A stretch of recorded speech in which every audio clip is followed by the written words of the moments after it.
Bon matin tout le monde, j'espère que vous allez bien. Pour ceux qui ne me connaissent pas, j'avais envie de me présenter, vous expliquer un peu mon parcours de vie pour vous faire prendre connaissance un peu de la raison de ce que j'ai comme mission aujourd'hui de servir l'humain euh, dans le positif. Alors, j'ai commencé petite fille, j'étais solitaire quand j'étais jeune. Je me rappelle pas vraiment ma maman venir jouer avec moi et de ce que je me rappelle encore là, je m'occupais seule. Alors je jouais avec mes choses, mes jouets. J'étais une bonne barbouilleuse de Barbie. Je me réfère à ce qu'on me disait. J'avais des belles Barbie puis j'étais bonne pour les dessiner. Je leur faisais des super maquillages et le visage. Je dessinais sur les murs aussi. Alors là, en vous parlant même, je viens de me rappeler de ce souvenir-là. Alors j'avais tendance à faire ça avec mes Barbie, mes poupées, les choses comme ça. Ensuite, de ce que je me rappelle encore là dans les souvenirs, au primaire, j'étais encore solitaire. J'étais pas. On se moquait pas de moi, j'étais pas rejetée, sauf que je sais pas si c'était moi qui se faisais une carapace seule, que j'étais bien dans la solitude, ou c'est juste que j'étais aussi gênée. Alors, quand on est dans des équipes de sport, je me faisais tout le temps choisir en dernier. Je savais que c'était mon sort, dans le fond.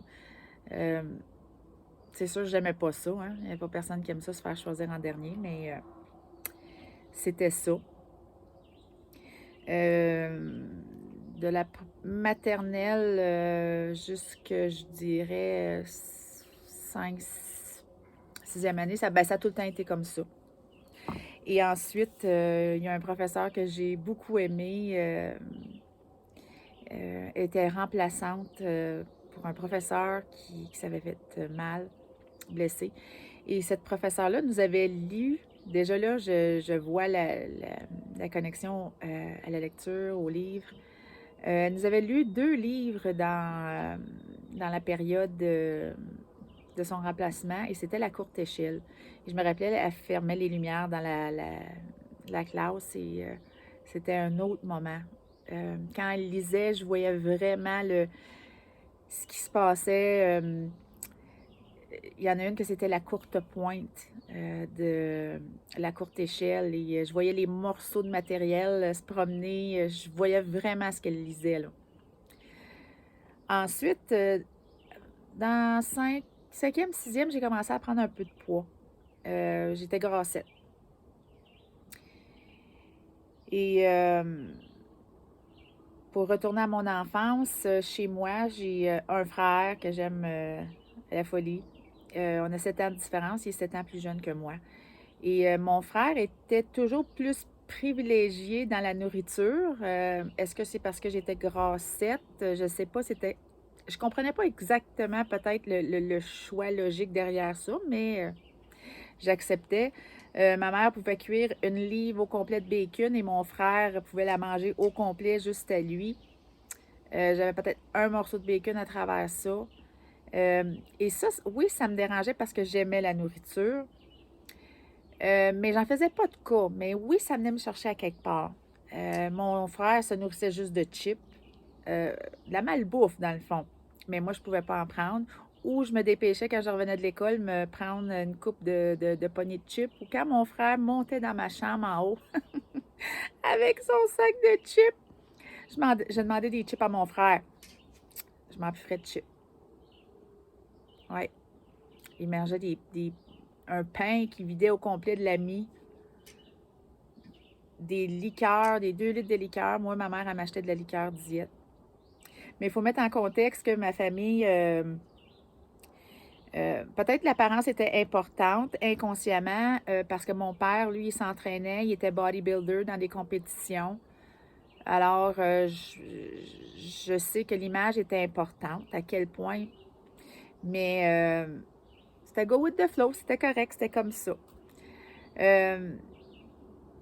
Aussi, mon frère moi, je me rappelle avoir fait une activité, le karaté, et je ne l'ai pas fait longtemps parce que j'étais vraiment dans un groupe qui était pas mal plus âgé que moi, puis j'avais mangé un coup à un moment donné, puis ça, dans mon ventre, j'étais petite, là. Puis ça m'avait... non, ça m'avait, je dirais pas terrorisé, mais ça m'avait mis à l'envers. Et là, mais mon frère, lui, il était dans toutes sortes de sports. Encore là, j'ai jamais posé la question, ben, comme j'admirais une jeune fille qui était dans ma classe, elle faisait du parterre artistique, elle faisait de la danse, elle faisait toutes sortes de... Il y avait plusieurs filles qui faisaient des choses, de la musique, des pianos, mais moi, je n'étais pas dans rien de ça. Mais je demandais pas, je n'étais pas une personne qui demandait non plus. Si j'aurais demandé, sûrement que je l'aurais eu, mais j'ai jamais osé demander parce que je demandais pas. Par la suite, au secondaire, ça s'est un peu... c'est devenu un petit peu tordu, là. Tordu. C'est peut-être un grand mot. C'est que j'ai commencé à vouloir chercher l'attention des garçons. Alors, c'était pas une bonne attention. Euh,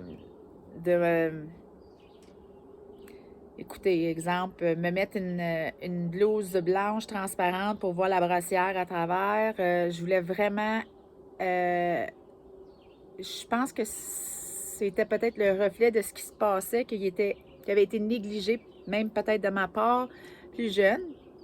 Et j'en prends conscience et j'en prends la charge aussi, hein. Je ne veux pas blâmer mon entière vie sur personne. Et c'est ça, ça fait que j'ai eu quelques chums, quelques garçons. C'était vraiment... j'ai redoublé mon secondaire 2 fois parce que j'étais même pas présente dans les cours mentalement, disons. Je pensais juste à la prochaine action, comment je peux me faire remarquer, avoir l'attention. J'ai commencé à faire le clown. Académiquement, c'était très bien, mais là, je veux dire, académique n'existait plus. Je ris, mais c'est pas drôle. Mais maintenant, quand on fait un recul, je comprends les pourquoi. Et ensuite, j'ai lâché l'école, ma mère puis mon père. Mon père, mes parents se sont séparés. Et à ce moment-là, moi, je m'avais fait un copain qui était quand même stable, qui est devenu le père de mes enfants. Et j'ai quitté moi aussi à l'âge de 15 ans. Et j'ai commencé à... Là, j'avais la liberté. La liberté que j'avais pas à la maison. J'avais pas de contenu. Je me sentais pas privée. Je me sentais plus watcher, regarder sur ce que je mangeais. Eh boy! Le party, vous dites? N'avait plus de faim. Manger, de toutes sortes d'affaires. Là, c'était comme... Mon Dieu, je vis. Là, c'était comme une... je me sentais vivante. Je me sentais, il y avait quelque chose que je me nourrissais de l'extérieur encore là. Et ça me faisait du bien. Je remplissais le vide de solitude. Je remplissais l'attention. Je pouvais manger ce que je voulais. Les restaurants, c'était non-sens.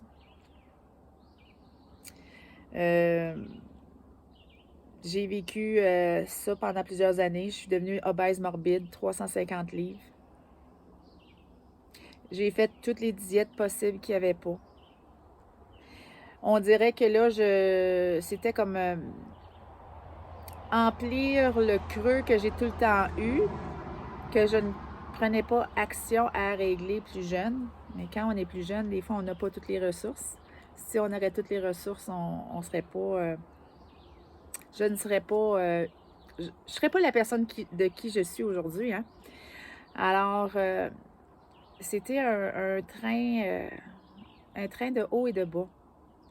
De la culpabilité, de la honte, de la souffrance, manque d'estime. J'étais répugnée envers moi. Disons que là, j'ai pensé que le bonheur n'existait pas dans ma vie à cause de mon poids. C'est ce que je m'avais donné comme réponse. Pour faire, comme je vous disais, 1001 diètes, je les ai faites toutes. Là. Je ne vais pas les nommer, mais je les ai toutes faites. Mais perdre des 50 livres, des 60 livres, mais jamais perdre tout l'excédent pour perdre le contrôle une autre fois. Revenir dans mon alimentation malsaine pour me faire du bien sur l'instant, mais pourtant, ça ne dure pas. Par la suite, j'ai dit, il y avait un autre programme qui m'intéressait, très dispendieux, mais je me disais, écoute, là, si j'investis de l'argent à ce point-là, dans ce programme-là, il va falloir que je m'investisse au complet, puis il va falloir que je tienne à ce programme-là. Comme de fait, ce qu'il y avait de bon dans ce programme-là, c'est que non seulement il y avait le programme, mais aussi le soutien. Il y avait un weight loss coach qui a fait la totale différence. Seule chose, madame ici, elle s'est ambitionnée. Je me suis ambitionnée à un point tel à me rendre anorexique. C'est que c'était 5 livres par semaine et c'était 10 livres en moins, mais c'était jamais assez. J'étais jamais satisfaite du rendement parce que je croyais que le bonheur venait avec la perte de poids et que le bonheur arrivait à mon poids santé, mon poids sain. Et eux ne le savaient pas, c'est sûr. Et le plus pire, c'est que c'est la fille du propriétaire du centre de poids qui me suivait dans la perte de poids, qui m'ont initiée à les laxatifs. Parce que je sais que moi, je ne suis pas capable de me faire vomir. Alors, elle disait qu'elle consommait ça aussi. Il n'aurait pas fallu que j'essaye. Alors, j'ai essayé. Puis, comme de fait, là, j'étais contente parce que là, je veux dire, aussitôt que je mangeais, j'évacuais. Là, j'étais rendue dans les tisanes de feuilles de séné. Là, c'était des boîtes complètes de laxatifs. Aussitôt que je mangeais, je veux dire, écoutez, ça fait plus de sens. Là, je diminuais mon apport calorique pour me rendre à un 500 calories, je crois, par jour. Et à la fin, c'était une assiette de fèves jaunes faites au presto avec une petite lisière de ketchup pour donner du goût. C'est quelque chose. Je me rappelle même dans cet épisode de roue infernale, de folie mentale dans ma tête. Hein? C'est vraiment un débalancement, là. Aller à des restaurants, manger, ça c'était pas à la fin, mais quand même je m'allouais de manger, mais c'était tout le temps extra sain. Une poitrine de poulet grillé, il fallait que je prenne une napkin pour la rouler dedans, puis la taper, puis je pense que j'enlevais tout le jus, même la viande dedans, pour enlever tout le gras. Demander, mettons, une liqueur diète parce que je me permettais et goûter, puis être incertaine que ce soit une diète, de ne pas croire la serveuse et de la remettre. Ça devient fou. J'ai attaché mes armoires avec un cadenas. J'ai donné la clé à mon fils, que je regrette aujourd'hui parce que c'est à ne pas faire, parce que j'ai embarqué les autres dans ma maladie. Hein? Et je lui ai dit de garder la clé, puis peu importe si maman te demande la clé, tu me la donnes pas. Au cas où j'aurais faim, je voulais pas. Là, je me suis rendu compte que là, ça marchait plus. J'avais juste la peau et les os. J'étais rendue au poids sain. Oh!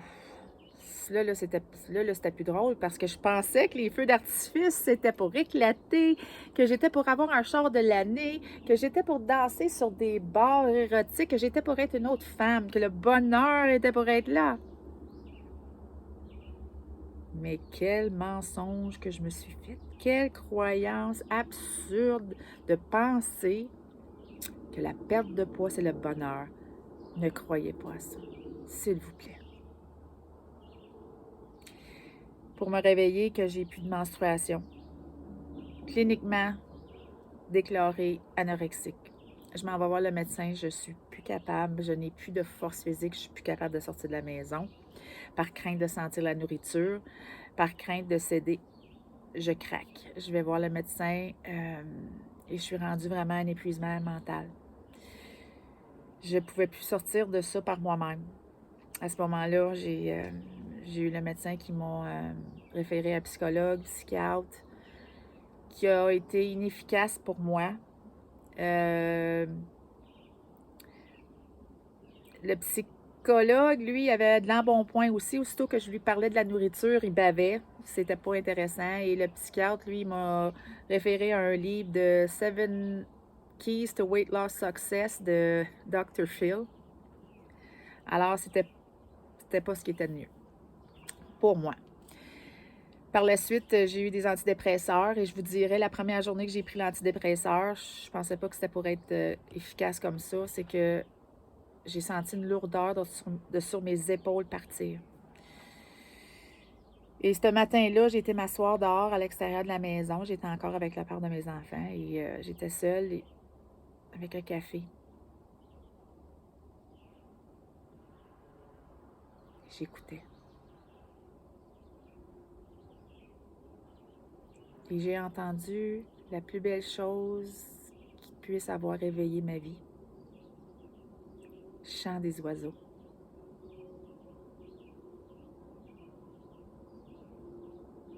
C'est ce qui m'a remis sur le chemin de la lucidité. Je n'étais pas sortie du bois, mais je me suis dit, mon Dieu, je me rappelais même plus que les oiseaux chantaient.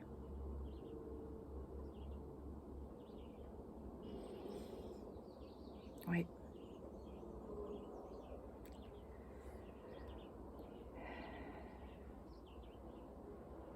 Ce qui s'est passé par la suite, c'est que là, je suis devenue un peu plus confortable parce que j'ai enlevé une pression sur mes épaules avec la médication.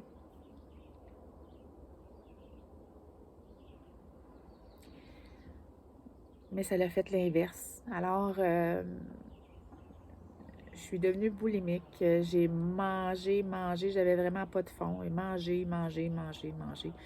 Je mangeais de la nourriture, je mâchais, je le crachais. Des fois, là, je me tannais, je voulais pas faire ça. Je jetais, mettons, disons, les tranches de pain sur le dessus de la poubelle. Mais je savais que ma poubelle était pas sale, hein?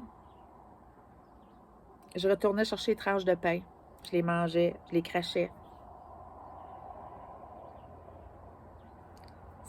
C'est pas drôle. C'est pas drôle. J'ai fait ça, je dirais, une bonne année de temps. J'ai tout repris le poids. Je me suis rendue à 350 livres. J'avais tout perdu, mais j'ai tout repris. J'étais pas mieux dans ma peau. Ma tête était claire, semi-claire, semi... Pour avoir une mauvaise nouvelle encore, j'ai appris que j'avais la sclérose en plaques. Et de ce qu'on peut peut-être connaître de la sclérose en plaques, c'est que c'est une maladie auto-immune et que c'est causé, encore là, c'est nébuleux, causé par un grave choc, une grave maladie qu'on aurait eue à l'enfance qui a affecté notre système immunitaire. Mais moi, j'ai croyance que je me suis peut-être causé moi-même cette chose-là par l'anorexie où j'ai complètement mis mon système immunitaire à plat. Je l'ai rendu vraiment malade.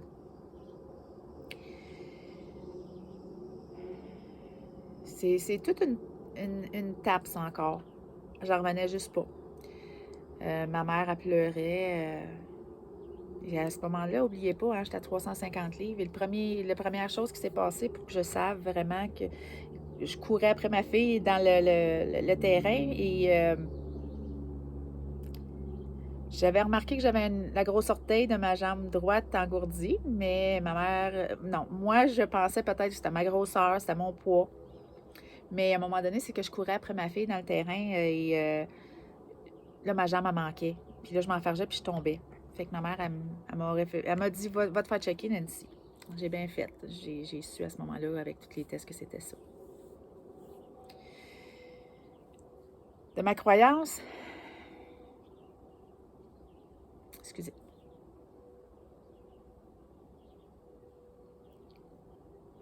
De ma croyance à ce moment-là, je me suis dit, non, c'est pas vrai que je vais me ramasser en chaise roulante à 350 livres. Ah, c'est tellement stupide, hein? Ça l'est pas. c'est correct, j'accepte. Je l'accepte parce que c'est moi. Ça fait vraiment qui je suis. Alors, j'ai mis mon nom, excusez, sur la liste d'attente pour me faire opérer. Parce que, écoutez, comme je vous dis, je les ai toutes faites, les diètes. Je me suis rendue malade. Je me suis quasi saboté la santé. Je me suis dit là, le tout pour le tout. Pour moi, c'était la meilleure porte de sortie à ce moment-là. Alors, j'ai été me faire opérer, faire réduire mon estomac. Mais je savais que le travail n'était pas fini, hein? Parce que combien de personnes se font opérer de cette façon-là et reprennent leur poids au complet? Je savais que j'avais du travail à faire. Du travail à faire sur moi. Apprendre à m'aimer. Apprendre à ce vide qui se présente en moi, de le comprendre, de l'accepter, de le vivre et de ne pas devoir à chaque fois le remplir. Alors, je vais pour la chirurgie. Encore là, une chirurgie, la dérivation bilio-pancréatique, exactement.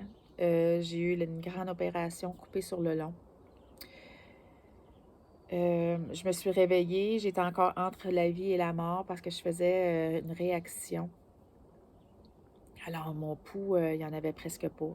Ils ont eu peur pour ma vie pendant la nuit complète et le lendemain. Par chance, ça s'est stabilisé. Mais j'étais à ce moment-là prête. C'était vraiment, je laissais ma vie là et ça ne m'aurait pas dérangée parce que j'étais dévastée à ce point-là.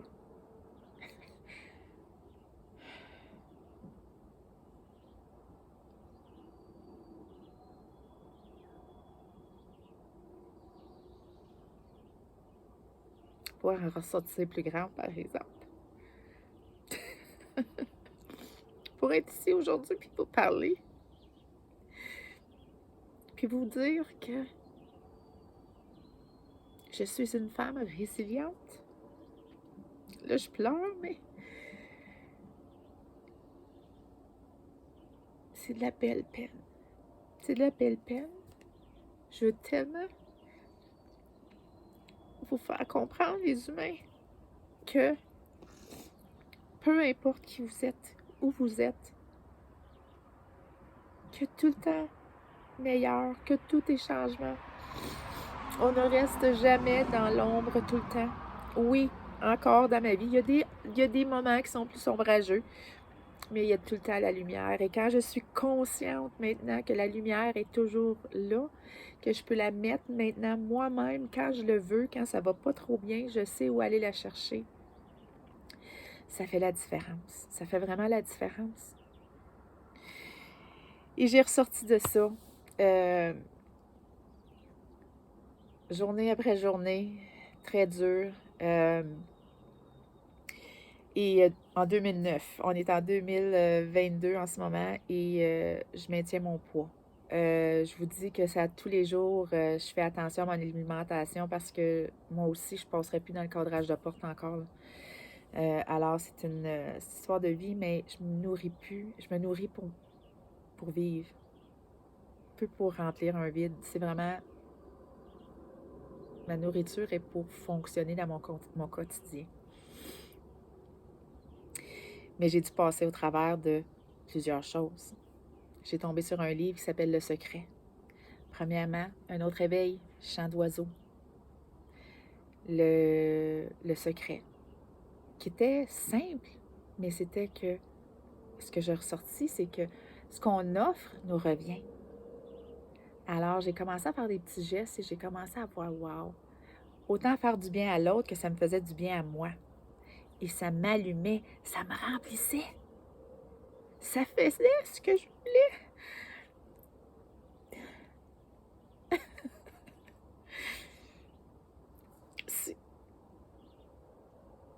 J'étais remplie. Je me sentais pas coupable de m'avoir remplie comme ça parce que j'avais trop mangé. Non, je me remplissais de bien. Et ça fait tellement bien. Je pensais pas être broyante comme ça aujourd'hui. Ouf!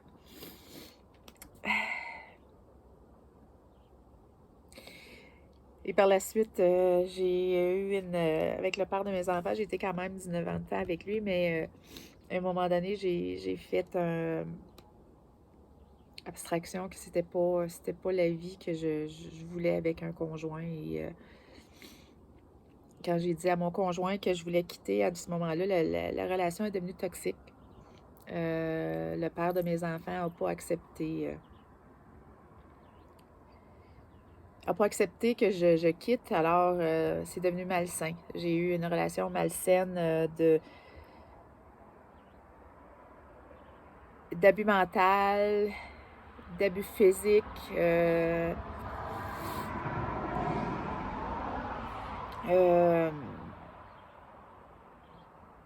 des histoires d'horreur que mes enfants ont même vécues. J'ai décidé de quitter. Maison d'hébergement. Pour pas avoir compris complètement parce que je suis retournée encore. Parce que j'ai voulu croire en la relation, en lui, pour mes enfants. Mais ça n'a pas duré longtemps. J'ai parti.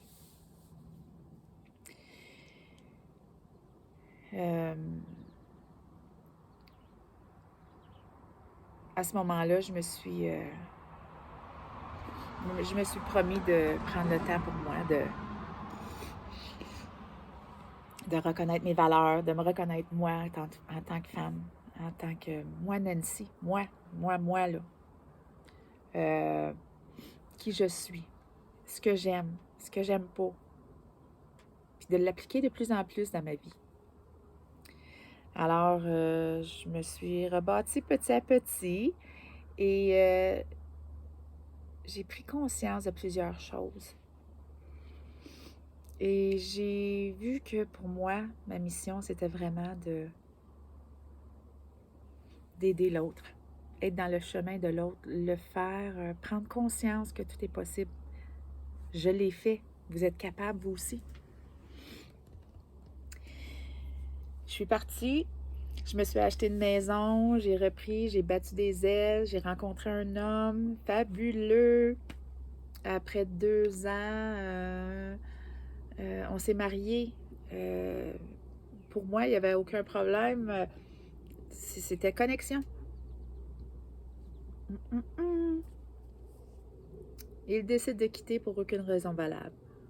Assez que on se demandait s'il était gay. Ça aurait été OK. Mais j'ai jamais eu de réponse. Mais vous savez quoi? C'est ça la vie. Et j'ai accepté de ne pas avoir la réponse parce que je suis certaine à 100% que j'ai fait du mieux que je peux. Et que j'étais une bonne femme. J'étais une bonne personne. Et je le suis encore. Et alors, c'est pas moi qui étais perdante. Des fois, il faut en rire. Il ne faut pas juste dramatiser. Mais j'ai sorti de là échaudée. J'ai eu une grosse peine parce que là, c'est la première fois que je me faisais... on me laissait.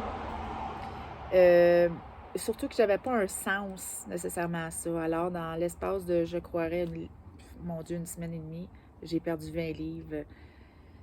Mon monde arrêtait de tourner.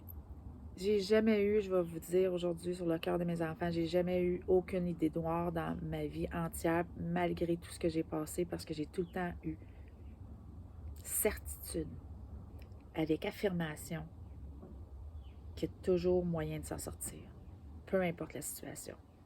Et c'est ce que je veux vous transmettre.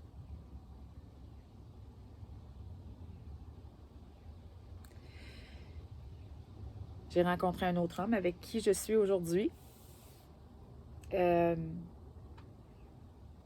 On avait 3 heures de route en distance. J'ai vendu ma maison. Je suis venue. J'ai tout laissé aller. J'ai même fait faillite. J'ai passé au travers ça pour m'en venir. Les changements que j'ai faits, c'était les décisions du mieux que je pouvais à ce moment-là. Et je les accepte. Je ne regrette aucunement rien de mon passage de vie. J'ai aucun regret de ce que j'ai vécu, car je ne serais pas qui je suis aujourd'hui.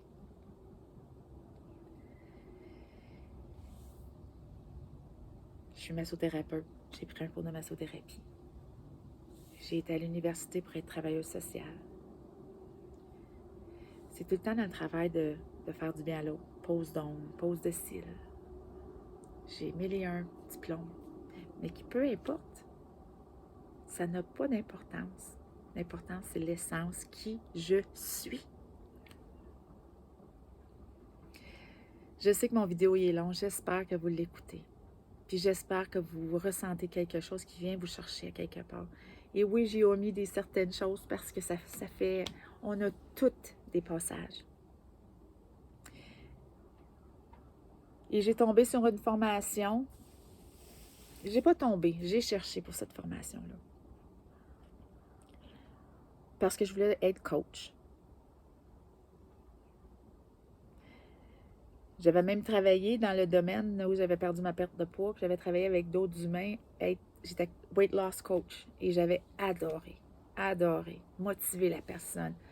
Dire à la personne, OK, regarde, il y a ça. Est-ce que tu es conscient de c'est peut-être le reflet de tes résultats? Oui, parfait, collant, bien, bravo, crochet rouge. J'adorais. Et quand on prend une formation de cette envergure-là, de coach, on commence à petits pas. Et on réalise que c'est un travail vraiment personnel à nous pour commencer. Même si l'intention, c'est de vouloir le partager aux autres, mais ça commence vraiment de nous. Alors, j'ai vraiment... je me suis vraiment ressourcée de ça. J'ai vraiment appris davantage à m'écouter, les valeurs, les conséquences de mes actions, aller chercher les outils que j'ai besoin quand ça va pas bien, quand je veux sortir la négativité de ma tête. Qu'est-ce que je fais? J'accepte, j'accueille. Qu'est-ce qui me fait en sorte que je me sens comme ça en ce moment? Parfait. Qu'est-ce que je peux changer de la situation pour faire en sorte que la prochaine fois, je ne passe pas par ça? Parce que je veux me sentir mieux. Qu'est-ce que je peux faire de cette situation-là et de la transformer en positif et faire un apprentissage? Je vais arrêter avec ma vie. Mais je vais vous dire que je suis là en tant que coach, en tant que menteur, en tant que motivatrice, en tant que peu importe ce que vous voulez m'appeler. En ce moment, je suis partie à écouter. Je dirais même que c'est du channeling. On m'envoie des phrases que je vous offre. Ce sont vraiment... Pour moi, c'est même nouveau. J'apprends. Je ne connais pas et je reçois. Mais simplement vous dire que accueillez ce qui se présente avec vous. Je vous offre mon écoute. Je suis là. Je vous entends. Je vous ressens. Je comprends. Je sais. Je connais.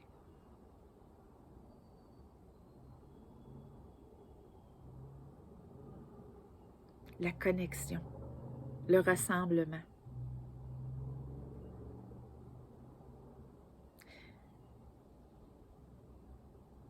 Si je vous dis que vous accompagnez aujourd'hui, c'est la plus belle chose qui puisse vous arriver. Parce que si vous êtes ici, vous êtes à la place qu'il se devait.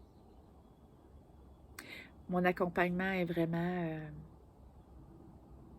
intimement moi, avec bienveillance, dans mes valeurs, avec amour, gratitude, avec empathie. Vous écoutez. Ah, le beau soleil. Appréciez ces moments-là qui passent pour vous. Ne passez pas à côté.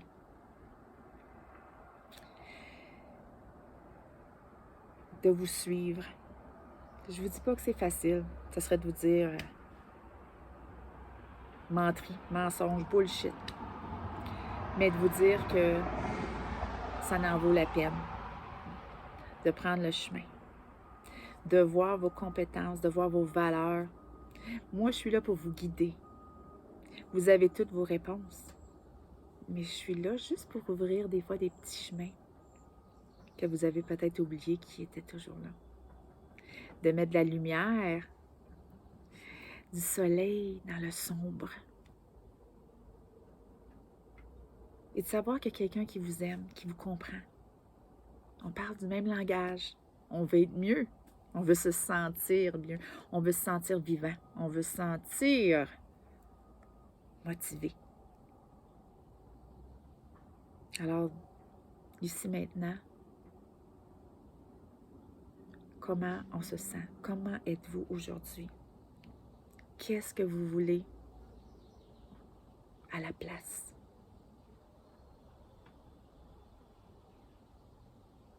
Aussi simple que ça. Et on fait les étapes. On fait le cheminement. Je suis votre guide. Je vous parraine dans ce chemin-là. Mais vous êtes le seul à le faire. Je crois en vous.